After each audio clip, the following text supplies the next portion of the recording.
Je suis quelqu'un qui est né dans les profondeurs du Cantal, dans un pays de granit, de forêt et d'un pays sauvage. Et à travers ces premières années de ma vie, j'ai acquis une espèce de sens naturel de la relation à la nature et aux choses qui appartiennent au monde de la nature, et notamment ces notions d'équilibre qui peuvent exister dans le monde de la nature. J'ai eu une formation qui a été une formation d'école supérieure de commerce. J'étais un cadre supérieur qui, comme tous les cadres supérieurs, menait une vie de fou. Et pour me détendre et me déstresser, un ami m'avait conseillé une pratique, un art martial japonais qui s'appelle l'aïkido. Je suis un jour allé assister à un cours et j'ai vu déjà que c'était une pratique qui était intéressante parce qu'elle était en capacité de donner des réponses à des situations de tension ou de conflit qui pouvaient exister dans le monde du travail, parce que c'est quand même une pratique assez particulière dans laquelle on utilise la force de l'autre au lieu de s'opposer à elle. Et le maître de l'époque, maître Nakasono, était un grand maître d'aïkido qui avait été envoyé par le fondateur en France pour transmettre l'aïkido avec maître Noro, maître Tamura. Et c'était également un enseignant d'acupuncture à l'université à Tokyo et un grand maître de shiatsu. Et donc on trouvait là une philosophie, un art d'être, un art d'agir et de se mettre en rapport avec l'autre, qui en même temps pouvait être harmonisant, équilibrant, voire avoir une action thérapeutique. Et ça m'a fasciné. Rencontrer une culture qui s'appelle la culture de l'Orient, dans laquelle les notions du yin et du yang, expliquées d'une manière particulièrement rationnelle, claire et cohérente, ce que sont les flux de vie en général, que ce soit des flux macrocosmiques, ceux qu'on connaît dans l'économie, parce que c'était ça que je connaissais dans mon monde du travail, mais qu'on pouvait mettre en lien et en rapport proche avec ce qui se passe dans le corps, était quelque chose qui a été une vraie révélation. Et donc je me suis formé pendant plusieurs années en intensif à la pratique du shiatsu. Et c'est comme ça que j'ai rencontré l'Orient. Puis ensuite, à travers cette pratique du shiatsu, qui est une pratique japonaise, tous les fondamentaux orientaux de la médecine et du rapport au corps, connus à travers la médecine traditionnelle chinoise. Et c'est comme ça que j'ai ouvert mon cabinet de consultation, c'était au début des années 80, et j'ai commencé à rencontrer un certain nombre de personnes qui amenaient des bagages tensionnels, des douleurs de dos, des migraines, un certain nombre de malaises et de mal-être. Et au fur et à mesure de mes consultations, je pouvais mettre en application ce volet très particulier de la médecine traditionnelle chinoise, qui était le fait que jamais et à aucun moment on ne pouvait dissocier, on ne devait dissocier le corps et l'esprit. Et que toute tension physiologique rentrait sans doute en résonance avec une tension psychique ou psycho-émotionnelle équivalente à cette tension physiologique. Et donc, au fur et à mesure de ma pratique, j'ai enrichi mon geste technique, qui était toujours le shiatsu, la pression des doigts, le travail sur des points d'acupuncture, avec des questions sur éventuellement ces modes de vie, ces ressentis, ces vécus psycho-émotionnels, tensionnels éventuels, ces traumatismes, etc. Ce que j'ai constaté, c'est que l'efficacité et la rapidité avec laquelle les équilibres revenaient étaient d'autant plus grandes qu'on avait réussi à mettre du sens sur ce que le patient amenait sur le plan physiologique. Et c'est là où j'ai élaboré pour moi-même, pour mon propre travail, une espèce de grille d'approche et de proposition de réflexion vis-à-vis des patients qui, lorsqu'ils m'amenaient une zone corporelle en tension, me conduisaient à les interroger sur des modes de vie ou sur des vécus éventuels qui pourraient être associés à cela. Et quand la résonance et la question du sens étaient ainsi touchées, ça produisait ce qu'on appelle un phénomène qu'on appelle l'insight, c'est-à-dire une prise de conscience. Et donc je fonctionnais de cette façon-là. Mais de plus en plus de patients me disaient « mais il n'y a rien qui est écrit à ce sujet-là ». Comment pourrait-on faire par nous-mêmes pour essayer d'éviter ça? Comment pourrions-nous faire par nous-mêmes pour arriver à comprendre ce qui se joue et ce qui se passe et éviter ainsi d'avoir à souffrir dans le corps? Et c'est ce qui m'a petit à petit amené, finalement, à la demande des patients, à réfléchir à l'écriture. C'est là où j'ai publié, donc, au bout d'un certain temps, puisque c'était en 1994, le livre qui s'appelle « 10 mots où tu as mal, je te dirai pourquoi », qui est devenu depuis et qui continue à être un best-seller maintenant au niveau international, puisque j'ai même eu cet honneur de voir qu'il est traduit en chinois et que donc il retourne en Orient, d'où les racines de son contenu sont issues. Dans la philosophie de l'Orient, on part toujours du global et du général pour aller vers le ponctuel et le précis. D'ailleurs, Nakasano Sensei disait toujours « Si tu travailles sur le global, tu toucheras toujours au local. Si tu ne travailles que sur le local, tu ne toucheras jamais au global. » Et que par conséquent, la première des choses, avant de pouvoir accepter l'idée qu'il puisse y avoir un sens dans ce qui nous arrive physiquement, il faut comprendre comment on peut conceptualiser ce qu'on va appeler la vie avec un V majuscule. Qu'est-ce que c'est que la vie? Qu'est-ce que c'est que cette notion et cette philosophie du chemin de vie? Les humains avancent sur un chemin sur lequel ils rencontrent un certain nombre d'expériences et de choses qu'ils ont à vivre. On dit en Orient qu'une image vaut 1000 mots. Il y a des images qui illustrent parfaitement bien ça, et il y en a une, bien sûr, que j'ai reprise dans mon livre, qui s'appelle la calèche, qui considère que nous sommes effectivement comme des calèches qui avancent sur un chemin de la vie. Cette calèche représentant notre corps, qui est tirée par des chevaux, qui représentent nos émotions, qui est conduite par un cocher qui représente notre mental et notre conscient ou notre moi, et à l'intérieur de laquelle il y a un passager qui, pour l'Orient, s'appelle le maître intérieur, et qu'on pourrait, dans nos cultures, appeler le subconscient ou l'inconscient, ou le soi, ou quelque chose de plus profond. Et qu'en fonction des conditions du trajet, de la façon dont le cocher conduit la calèche, de l'état de la route, etc., qu'un tout un tas de circonstances vont à un moment donné peut-être produire des moments dans lesquels la calèche peut être malmenée, ou etc. Et que lorsque le cocher ne prend pas conscience de ça, c'est-à-dire que lorsque dans nos modes de vie conscients, nous ne prenons pas soin de nous, nous ne faisons pas attention, il y a quelque chose au plus profond de nous-mêmes, cette sorte de passager intérieur, qui à ce moment-là va tirer la sonnette d'alarme.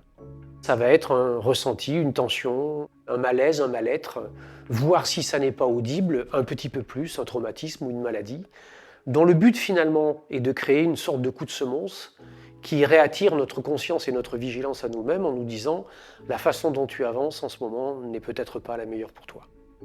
Quelque chose au fond de nous connaît le chemin, connaît la destination, sait où nous voulons aller et pourquoi nous voulons aller là, par quel chemin nous devons passer. Et parfois, c'est vrai que notre moi conscient, lui, a tendance à croire que c'est lui qui maîtrise, c'est lui qui domine. Nous sommes dans des cultures où le moi est devenu une sorte de petit roi. C'est comme l'enfant roi. Et de temps en temps, eh bien, ces coups de semonce sont là pour le ramener à un petit peu plus de réalité. La grande difficulté du moi ou de l'ego, c'est d'accepter de reconnaître qu'il s'est trompé.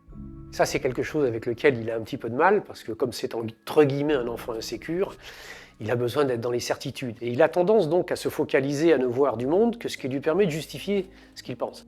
Et c'est vrai que là, de temps en temps, il y a besoin des petits recadrages et des petits reparamétrages. Ce que fait le soi, le moi plus intérieur, si j'ose dire. L'émotion est un moteur fabuleux, c'est un moteur extraordinaire, à condition qu'elle soit juste et vécue et acceptée au moment qui convient, c'est-à-dire qu'elle soit fonctionnelle. Lorsqu'elle est refoulée ou lorsqu'elle est déportée ou lorsqu'elle est hystérisée, elle devient ce qu'on appelle dysfonctionnelle, et l'émotion peut être aussi destructrice que le mental. Et que par conséquent, l'avancée sur le chemin de la vie, c'est une avancée d'équipe, c'est un travail d'équipe. Ça n'est pas quelque chose qui se fait à l'exclusion d'un autre. On a malheureusement trop souvent ramené de l'Orient l'idée qu'il fallait éradiquer le moi ou l'ego.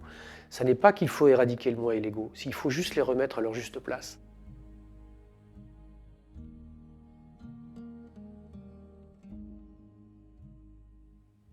Comment peut-on illustrer cette relation entre le corps et l'esprit ? Elle peut se manifester, se comprendre de façon très simple, parce que nous le rencontrons tous et nous savons tous comment ça fonctionne.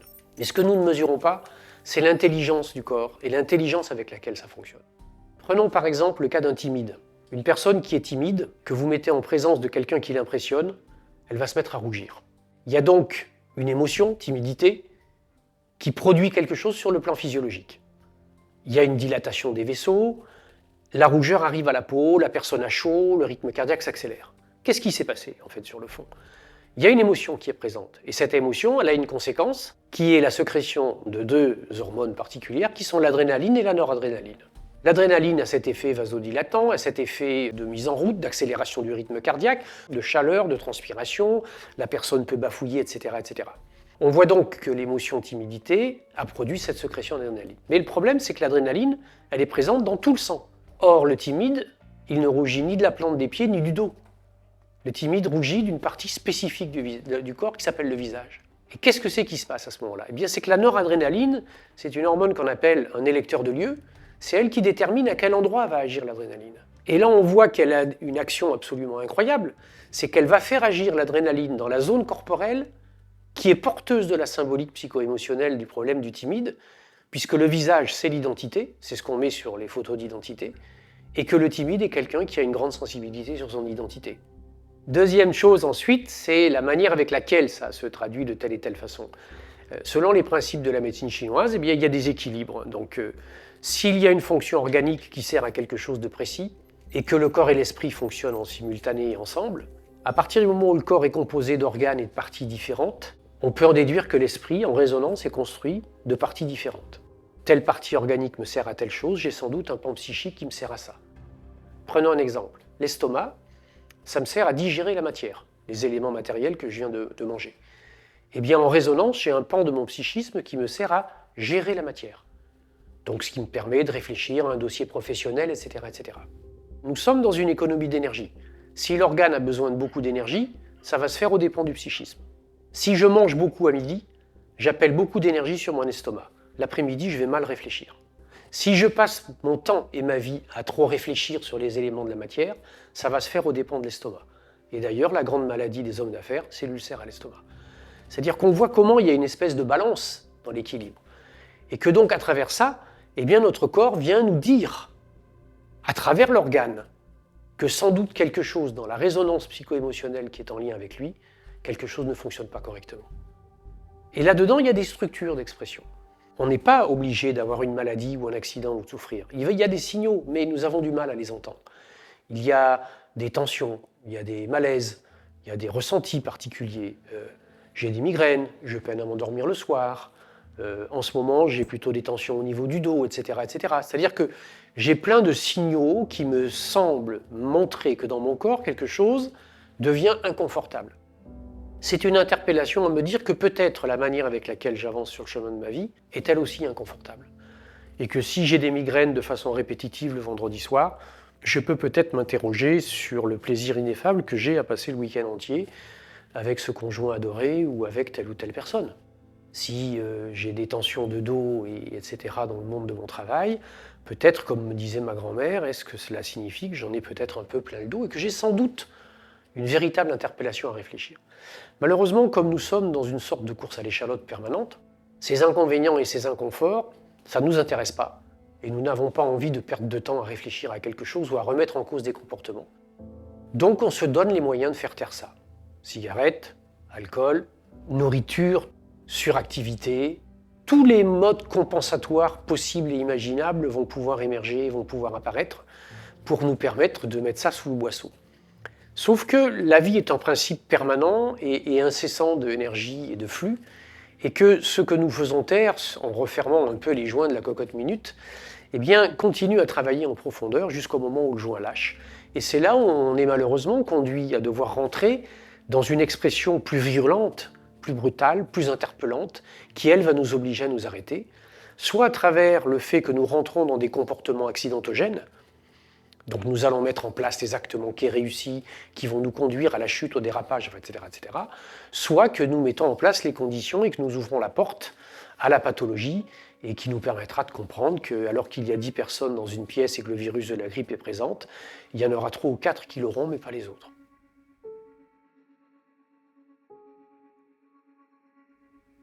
En tout cas, le propos qui est le mien, c'est un propos qui ramène une dimension dans ce qu'est l'être humain qui s'appelle la dimension de la spiritualité. Pas de la religion, de la spiritualité. Mais que cette dimension de la spiritualité n'est en rien une dimension qui vient à l'exclusion ou en opposition à la médecine mécanique et occidentale. La médecine mécanique et occidentale est une excellente médecine de crise. C'est une médecine faramineuse. Elle est capable de faire des choses absolument étonnantes. Elle est capable de récupérer des individus qui sont aux portes de la mort, etc. Donc il n'est absolument pas question de remettre ça en cause, mais ne pas remettre ça en cause ne signifie pas qu'on ne doit pas prendre en compte une dimension qui est un petit peu plus large et un petit peu plus vaste. Et je n'en voudrais que pour preuve d'ailleurs que cette médecine-là, elle entend ce discours-là, puisque je participe par exemple à un DU de médecine à Strasbourg qui s'appelle Médecine, Méditation et Neurosciences, et que les neurosciences sont en train de démontrer justement combien dans ce qui est la capacité et le potentiel de guérison pour un individu, la collaboration saine et intelligente entre le corps et l'esprit est quelque chose de fondamental.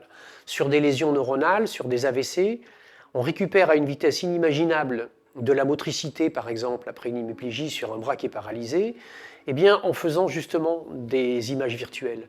C'est-à-dire en mettant les deux mains dans une boîte, la main paralysée, l'autre main en face, et avec la main qui est valide, on fait des mouvements qu'on voit dans un miroir et qui fait croire que c'est la main paralysée qui fait ces gestes. Et on demande à la personne de visualiser cela.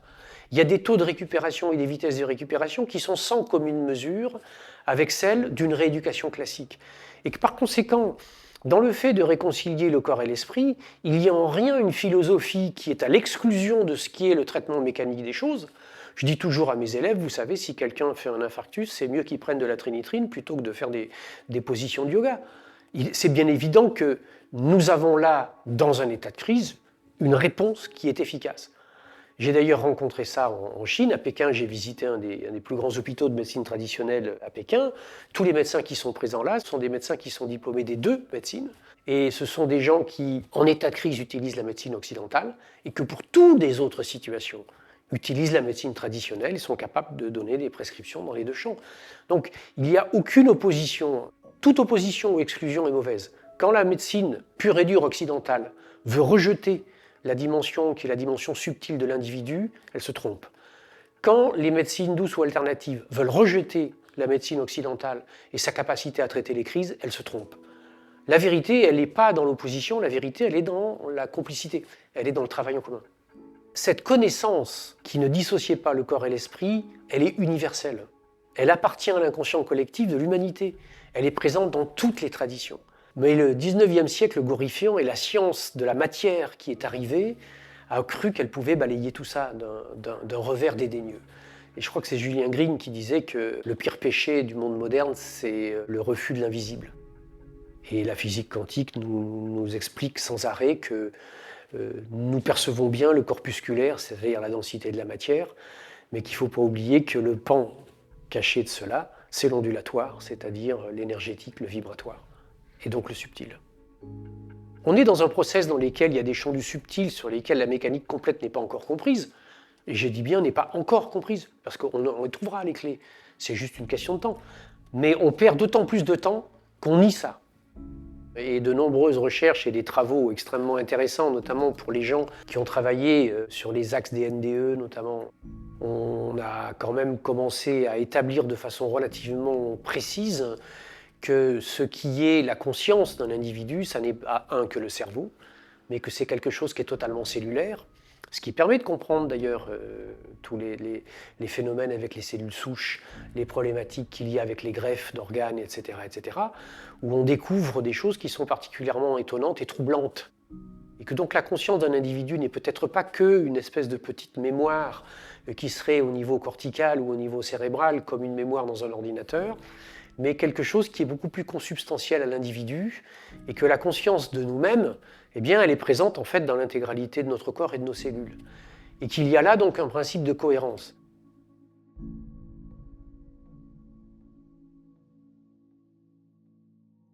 C'est la question de l'hygiène intérieure qui est aussi importante que l'hygiène extérieure. Et oui, mais nous sommes dans des cultures dans lesquelles on comprend qu'il y a cette nécessité à la culture physique, encore que tout le monde ne la fasse pas. Mais par contre, on a beaucoup de mal à comprendre que l'hygiène psychique et psychologique et comportementale, donc, est aussi quelque chose d'essentiel.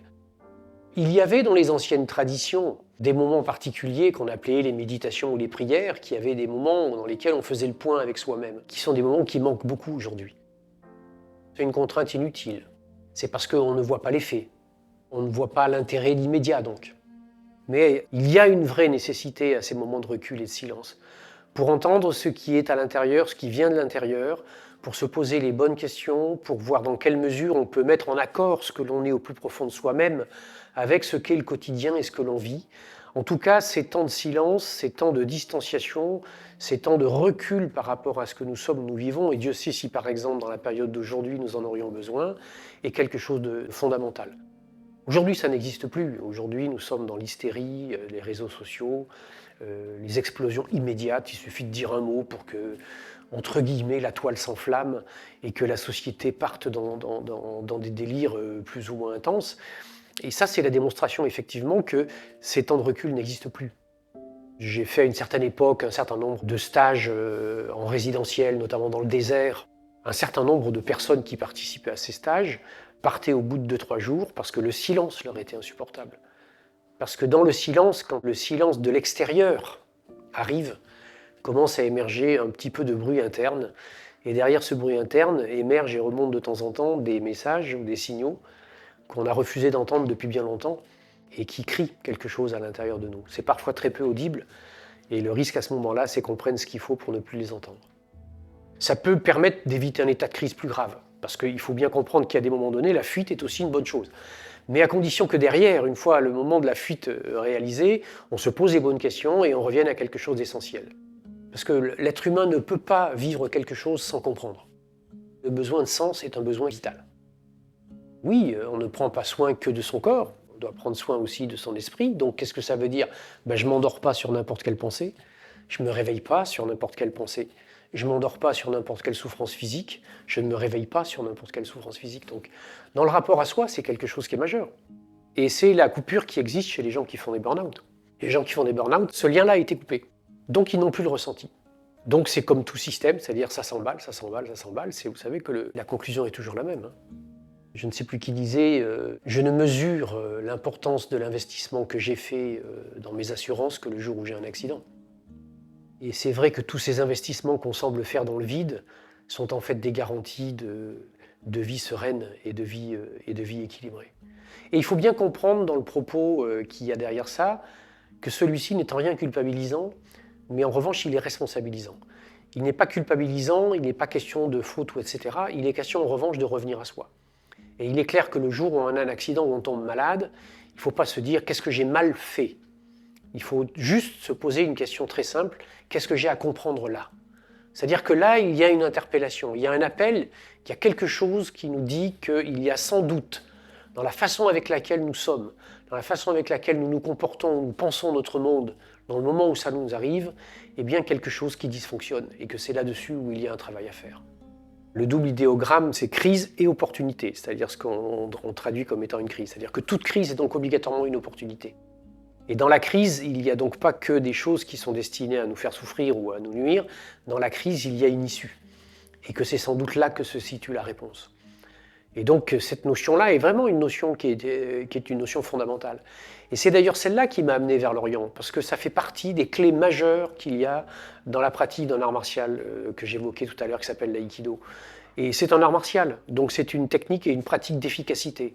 Quand vous avez quelqu'un qui fait 120 kilos et qui arrive et qui veut vraiment vous, entre guillemets, qui vous veut vraiment du mal, et que vous constatez que la philosophie qui vous dit ne vous t'oppose pas à ce qu'il te génère, mais au contraire aime ce qu'il va te faire, ce qui peut sembler assez ahurissant, et être une pure philosophie, et que sur le tatami ça fonctionne, c'est-à-dire que cette personne qui fait 120 kilos se retrouve 3 ou 4 mètres plus loin, et bien à partir de ce moment-là, vous vous dites que sans doute, dans ce qu'est la tension du moment, si je garde ma capacité saine de conscience et de vigilance, l'issue se montre à moi. Et c'est parce que je vais être capable d'aller dans cette issue que quelque chose va se passer et que quelque chose qui s'appelle la vie va pouvoir naître de ça. On rencontre à nouveau en soi ce qu'est la pulsion de vie, et la pulsion de vie, elle est homéostasie, elle est équilibre, elle n'est pas maladie. J'explique ça souvent dans les conférences en disant « tu enfanteras dans la douleur ». Ça a été une manière de nous vendre les choses qui n'a pas été la bonne, ou du moins qui est trop raccourcie. C'est-à-dire que ce qu'il y a derrière cette phrase-là, c'est pas que les femmes doivent souffrir pour accoucher, mais c'est sans doute l'idée que tu enfanteras de toi-même dans la douleur parce que tu n'auras pas voulu écouter avant. La douleur n'est jamais nécessaire en tant que telle. La douleur est d'autant moins nécessaire que nous sommes en conscience éveillée, que nous sommes vigilants par rapport à la façon dont nous avançons sur le chemin de la vie. La tension, les manifestations du monde extérieur sont des sortes de miroirs ou de révélateurs de notre capacité à tenir le cap. Si nous sommes dans la direction qui est notre champ de vie, si nous sommes bon an mal an dans la réalisation de ce que nous avons décidé ou choisi d'incarner, comme on le pense dans les philosophies orientales, la douleur n'a pas de raison d'être. Elle va émerger chaque fois que nous allons tenter de faire un peu d'école buissonnière, parce que être conforme et être présent à son champ de vie, eh bien ça demande du travail, c'est un effort, ça n'est pas une facilité, ça n'est pas quelque chose qui se fait naturellement et par soi-même. Nous avons naturellement une tendance à en faire le moins possible et à nous laisser aller. Il faut savoir que dans notre corps, il en est exactement de même. Notre structure osseuse, elle se maintient parce qu'elle est sollicitée, elle est soumise à des microchocs qui reconstituent de la fibre. Nos structures musculaires, elles existent et elles fonctionnent parce que nous faisons travailler nos muscles. D'ailleurs, on sait très bien que des gens qui restent allongés trop longtemps, ils ont ce qu'on appelle de la fonte musculaire. La station debout et le bon état de son corps nécessitent une présence à soi, un travail et un effort permanent. Et c'est peut-être là qu'est le biais, parce que nos cultures nous ont fait croire que l'évolution, c'était le confort et la facilité. Alors que l'évolution n'est peut-être pas le confort et la facilité. Un ébéniste dont les capacités de travail deviennent de plus en plus professionnelles, magnifiques, performantes, etc., est quelqu'un qui devient de plus en plus exigeant avec lui-même et qui va identifier le moindre défaut et qui va avoir besoin de revenir dessus. Il faut donc que dans nos quotidiens et dans nos vies, nous soyons vigilants à ce que nous sommes c'est-à-dire des êtres présents et des êtres responsables de ce qu'ils sont à chaque instant de leur vie.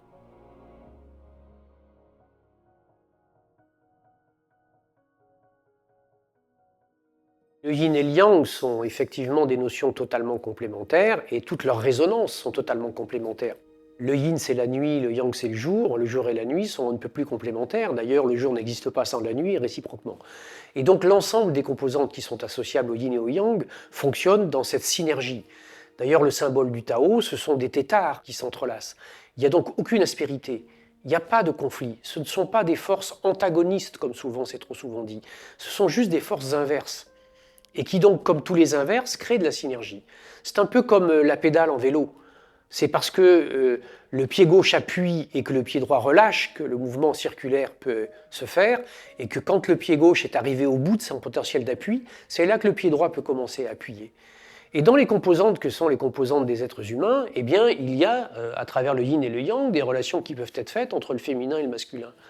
Mais le féminin et le masculin, ce n'est pas uniquement le côté femelle et le côté mâle.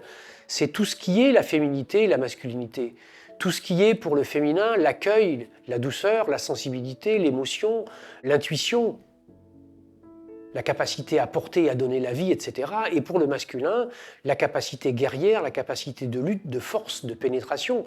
C'est-à-dire qu'on est dans quelque chose qui sont des symboliques, sur lesquels d'ailleurs Jung a beaucoup travaillé. Après avoir rencontré un manuscrit d'alchimie chinois, il a travaillé là-dessus et il a développé sa théorie de la réconciliation des opposés. Et qu'il a développé sa théorie de la réconciliation entre l'anima et l'animus, qui sont ces pans féminins et masculins qui sont en chacun de nous. Le but de l'homme, qui est plutôt de nature globalement yang, c'est d'aller à la rencontre de son féminin, c'est-à-dire de sa sensibilité, de ses émotions, et éventuellement de la non-activité. Et le but pour le féminin et pour la femme, c'est d'aller à la rencontre de son masculin, c'est-à-dire de sa capacité à l'action, à l'agir, à la prise en main des choses, etc. Et qu'on est là dans quelque chose qui est finalement la résonance en nous de ce yin et de ce yang, qu'on retrouve à travers les notions de cerveau droit et cerveau gauche, avec le cerveau droit qui est artistique, imaginaire, spatial, géographique, culturel, etc., et le cerveau gauche qui est plutôt mathématique, rationnel, logique, et ainsi de suite. Eh bien, il en est comme du reste, les deux cerveaux doivent fonctionner ensemble. Malheureusement, c'est vrai que ce qui est privilégié dans nos cultures, c'est plutôt le cerveau gauche. Regardons les coefficients qui sont donnés aux mathématiques et à ces approches de cerveau gauche, et ceux qui sont donnés aux domaines artistiques dans l'enseignement et dans les diplômes. Et nous avons sans doute besoin de nous réconcilier à travers cela. C'est dans la communion, c'est dans l'unité que se reconstituent les choses. Et donc l'unité, c'est pas l'un ou l'autre, mais c'est l'un et l'autre. Mais toutes les traditions nous le disent, c'est Janus, le truc à double face. Enfin, toutes les traditions du monde le disent. On n'est pas dans la prévalence de l'un ou de l'autre. Et c'est l'idée centrale. D'ailleurs, on dit en médecine traditionnelle chinoise que, entre guillemets, l'état de santé et l'état d'harmonie naît de l'unité et que la maladie naît du morcellement. Elle naît de la séparation et de la division. De toute façon, tout extrême est destiné à disparaître. On est dans la théorie du yin et du yang. Quand le yin est à son maximum et à son extrême, c'est là que le yang peut naître. Quand le yang est à son maximum et à son extrême, c'est là que le yin peut naître. Nous sommes dans des sociétés dans lesquelles on est hyper focalisé sur le yin, c'est-à-dire la densité, le visible, le manifester, la matière. C'est ce qui va permettre au yang de renaître. Malraux disait « le XXIe siècle sera spirituel ou ne sera pas ». Quand on regarde le début du XXIe siècle, on peut s'interroger sur la pertinence du propos, mais c'est juste parce que nous n'avons pas confiance dans le temps.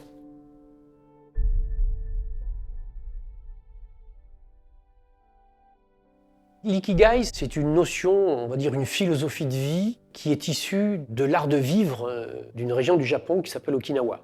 On s'est beaucoup interrogé sur la longévité des populations d'Okinawa. Il y a une proportion de centenaires absolument incroyable et on a longtemps cru que c'était leur régime alimentaire.